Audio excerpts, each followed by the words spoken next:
When considering the focus of your essay, you need to remember to support your thesis. An essay is a bit like a house. The thesis is the roof, keeping the essay concentrated on a main idea.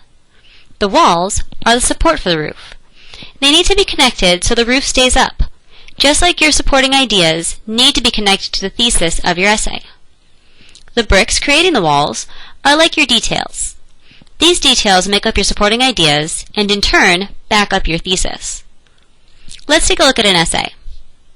This essay is about whether or not marijuana should be legal. The writer placed the thesis in the introduction. It says, "There are different arguments on whether marijuana should be legalized or not, and there are plenty of validations that support each one." Now, the writer needs to build strong walls with supporting ideas, such as health concerns.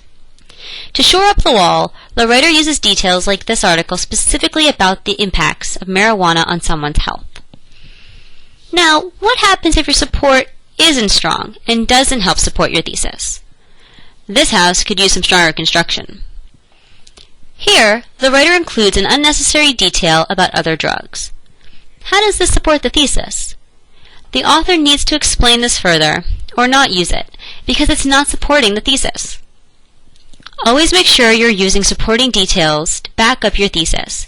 You don't want your essay to end up crashing down.